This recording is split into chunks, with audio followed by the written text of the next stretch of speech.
Iya, kembali di Sapa Indonesia Malam, saudara, saya langsung ke juru bicara Presiden. Informasi yang terakhir soal Perpres Bung Fajrul Rahman yang kemudian sudah diserahkan kepada DPR sebagai amanat dari Undang-Undang 5 tahun 2018 tentang pemberantasan tindak pidana atau terorisme. Bahwa memang disebutkan dalam undang-undang itu pelibatan TNI, dan Perpres ini untuk menguatkan apa yang kemudian diamanatkan dalam undang-undang. Perkembangannya bagaimana, Bung Fajrul?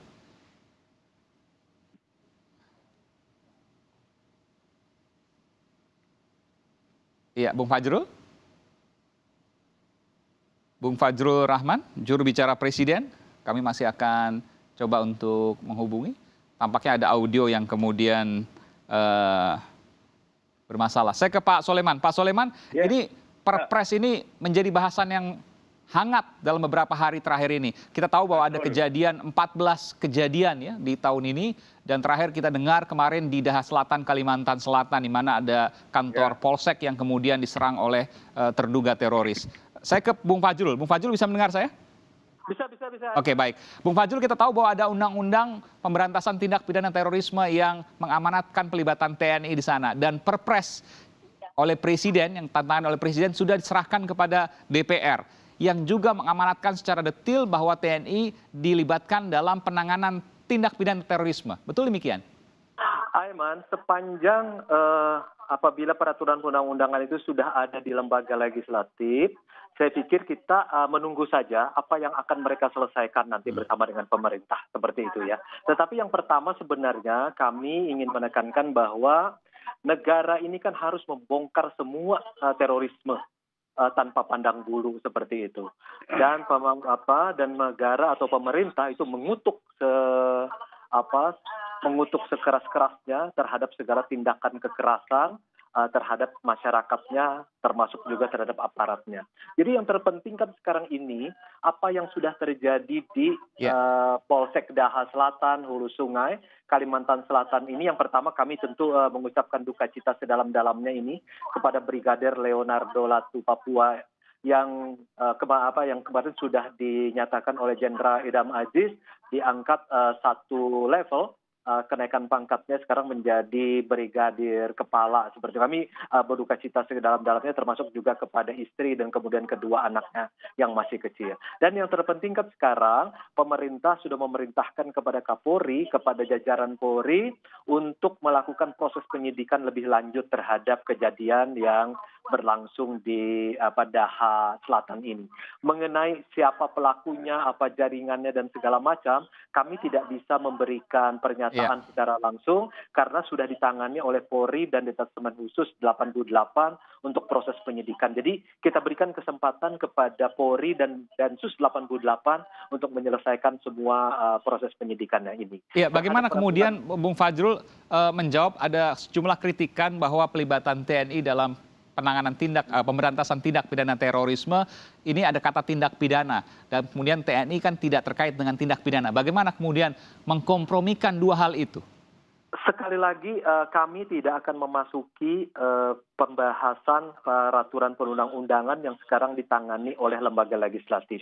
Karena nanti itu akan menjadi bagian dari daftar isian masalah yang kemudian juga akan dibicarakan dengan berbagai pihak, termasuk dengan pemerintah. Jadi kami akan menahan diri untuk tidak memasuki wilayah yang sekarang sedang diperbincangkan di lembaga legislatif. Ya, kalau gitu pertanyaan saya balik ke Bung Fajrul. Apa yang kemudian mendasari bahwa pelibatan TNI dalam pemberantasan tindak pidana terorisme didetilkan di dalam peraturan pemerintah? Peraturan Presiden maksud saya, Perpres. Ini kan masih dalam proses nih, Aiman, semuanya ya. Jadi termasuk pemerintah sekarang mencoba mencari masukan dari berbagai pihak supaya karena yang namanya terorisme ini kan ada kejahatan yang luar biasa. Jadi tidak kita harus melibatkan semua pihak, TNI, Polri, karena kan bukan saja ini terkait dengan keamanan, tetapi juga apabila ini meluas dan besar yang terorisme ini kan bisa sangat mungkin untuk mengganggu pertahanan negara kita. Jadi polisi dan TNI itu pasti akan terlibat dalam upaya untuk membongkar sampai ke akar-akarnya terkait dengan terorisme. Karena Ya. tidak hanya mengancam keamanan kita, tetapi juga mengancam Oke. pertahanan kita. Kalau gitu saya ke Pak Soleman, Laksamana Muda Purnawirawan TNI. Pak Soleman, bagaimana kemudian mengkompromikan antara pemberantasan tindak pidana, saya garis bawahi tindak pidana, dengan pelibatan TNI di dalam pemberantasan tindak pidana tersebut, terorisme? Dan justru itu, kalau TNI disuruh ikut jadi tindak pidana kan itu dikerangkeng namanya. Om TNI itu melaksanakan mengatasi terorisme dengan operasi. Tapi kan dasar undang-undangnya tindak pidana, disebutkan undang-undang pemberantasan tindak pidana terorisme. Nah, untuk diketahui di Indonesia ini untuk mengatasi terorisme ada 2 undang-undangnya. Satu Undang-Undang TNI, Undang-Undang 34 2004. Oke. Yang kedua Undang-Undang Nomor 5 2018. Nah, Undang-Undang TNI itu memberikan kewenangan kepada TNI untuk memberantas terorisme dengan melaksanakan operasi militer. Nah, sedangkan Undang-Undang Nomor 5 itu hanya pidana saja. Oke. Lah, kalau sudah jadi seperti Marawi, apakah undang-undang pidana itu bisa dilaksanakan? Ya, tidak Nah, itu bisa. contoh. Itu contoh yang terbaik tuh dalam kasus Jadi Marawi. jangan kerangkeng TNI masuk di undang-undang pidana. Itu polisi ahlinya. Itu sama aja. Jadi harus berpikir jauh ke depan kalau seandainya terjadi seperti di Merawi, Filipina. Maka itu bukan tindak pidana lagi, tapi itu merupakan ancaman bagi kedaulatan bangsa. Itu sudah ancaman militer. Makanya dihadapi dengan Undang-Undang 34 2004. Jadi jangan berpikir bahwa di negeri ini mengatasi terorisme itu hanya Undang-Undang Nomor 5 2018. Tapi ingat ada 2 Undang-Undang 34 2004. Oke. Disitulah tempatnya TNI. Bagaimana kemudian Pak Soleman menjawab kekhawatiran dari sejumlah masyarakat sipil yang kemudian dari Perpres undang-undang ini menarik kembali TNI ke ranah sipil?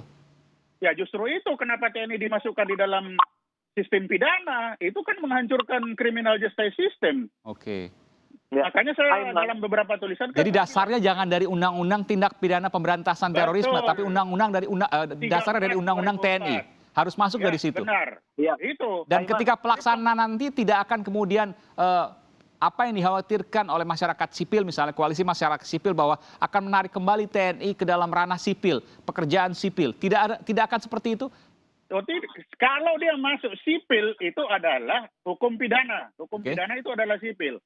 Sedangkan kalau Undang-Undang 34 itu adalah hukum humaniter. Bukankah kemudian terorisme yang terjadi sekarang ini Pak Soleman itu adalah ranah pidana? Kita tidak bicara Marawi karena itu ekskalasinya tentu jauh lebih kompleks.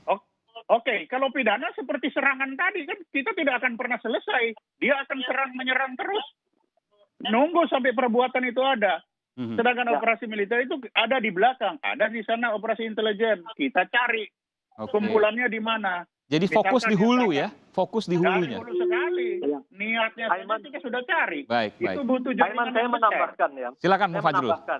Saya menambahkan memang berdasarkan Undang-Undang Nomor 34 Tahun 2004 tentang Tentara Nasional Indonesia, kita bisa baca di pasal 7 ayat 2. Itu di tugas pokok sebagaimana dimaksud pada ayat 1 dilakukan dengan yaitu pada huruf D, kemudian angka 3 itu mengatasi aksi terorisme. Di sana dinyatakan.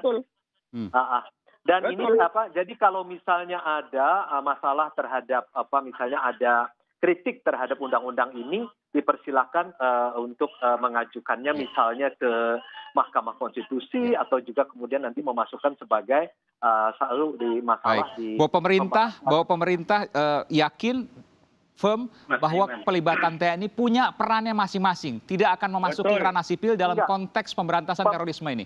Pemerintah tidak pernah melanggar peraturan perundang-undangan, itu yang paling penting. Karena negara ini adalah negara hukum, bukan negara kekuasaan. Jadi kalau pemerintah misalnya mengerahkan TNI dalam hal ini, itu berdasarkan Undang-Undang 34 tahun 2004 yang terkait dengan pasal 7, yaitu mengatasi aksi terorisme. Jadi ini adalah negara hukum. Jadi kasus ini, dalam kasus terorisme, ini bukan saja persoalan keamanan, tetapi juga soal pertahanan. Baik, terakhir ke Bung Hasibullah, singkat saja karena waktu sudah habis. Apa yang bisa Anda sampaikan dari semua diskusi ini? Ya, saya sengaja diam. Saya ingin menyampaikan selama pendekatan kita terhadap persoalan terorisme, pendekatan yang segmented seperti ini, tidak komprehensif, saya ragu terhadap penyelesaiannya. Oke. Karena kita sudah tahu persoalan ini bukan semata-mata soal penegakan hukum, bukan semata-mata soal perang, Coba tunjukkan kepada saya di mana peperangan itu dilakukan, persoalan terorismenya menjadi selesai. Entah di Marawi, entah mungkin di Afghanistan, entah dimanapun. Jadi saya sudah cukup lama di isu ini. Mari kita dekati persoalan ini dengan pendekatan yang holistik sekaligus komprehensif. Kita bahas peran masing-masing dan program masing-masing sekomprehensif mungkin. Sekali lagi karena kita tidak bisa hanya menggunakan satu angle dalam mendekati persoalan ini. Ini persoalan yang sangat kompleks betul. dan membutuhkan keterlibatan seluruh pihak dari militer sampai sipil. Dan tidak hanya soal keterlibatan militer, tapi keterlibatan juga Anda katakan tadi media misalnya, masyarakat, Media, semuanya ini. tokoh agama. Iya. Ini soal kita semua. Jadi Ini dalam tanda jangan kutip hanya ini berpikir perang semesta. perang semesta. Tidak Baik. ada satu pihak yang bisa memonopoli dalam menyelesaikan masalah ini. Baik. Ini membutuhkan seluruh kita semua. Supaya apa yang tadi disebut Baik, terima kasih. Terima kasih Bung Hasibulas Ya. Astrawi. Terima kasih Pak Laksamana Muda Purnawirawan Soliman Ponto dan juga Bung Fajrul Rahman, juru bicara Presiden. Terima kasih telah memberikan informasi di Sapa Indonesia Malam. Dan saudara, ini adalah akhir dari Sapa Indonesia Malam. Saya Aiman Wicaksono mengucapkan terima kasih. Sampai jumpa. Tetap di Kompas TV.